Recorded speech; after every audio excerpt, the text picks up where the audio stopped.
Hi, I am Brian Svedberg, and I will be talking about the 2015 Paris attacks. In November of 2015, three groups of men launched 6 distinct attacks: 3 suicide bombings in one attack, a 4th suicide bombing in another attack, and shootings at 4 different locations. The 3 suicide bombings in one attack would occur near the country's national sports stadium, the Stade de France, in the suburb of St. Denis.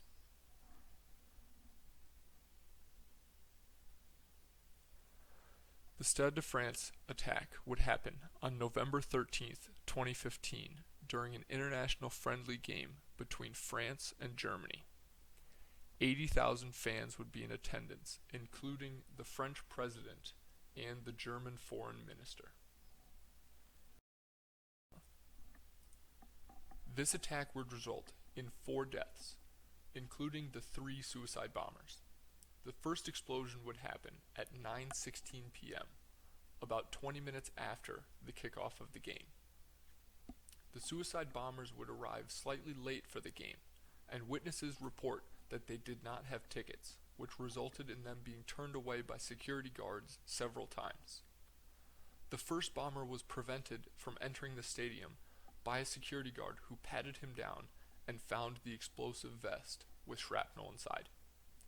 A few seconds after being turned away, he would detonate the vest outside of the security gate, killing himself and a bystander.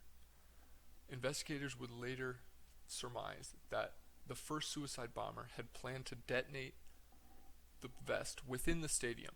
This would trigger a crowd panic as fans would exit onto the streets where the 2 other bombers were laying in wait.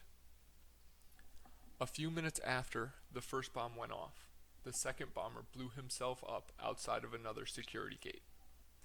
This would cause no casualties. However, the French president would be evacuated from the game since they now realized a terrorist attack was occurring.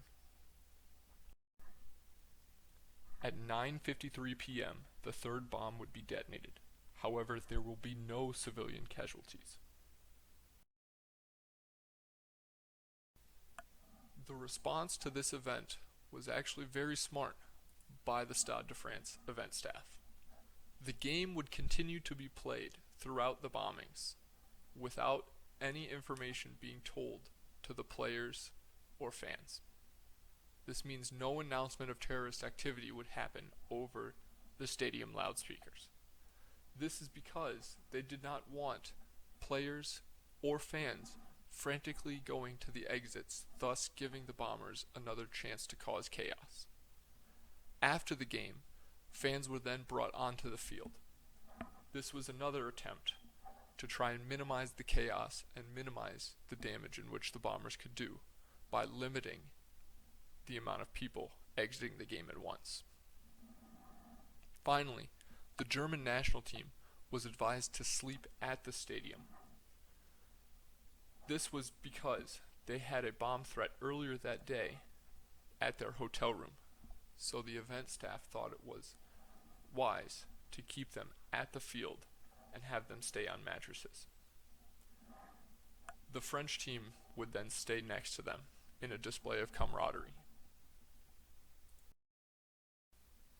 Finally, I will show you a live clip of the television broadcast of the game, in which you can clearly hear the first bomb go off during play.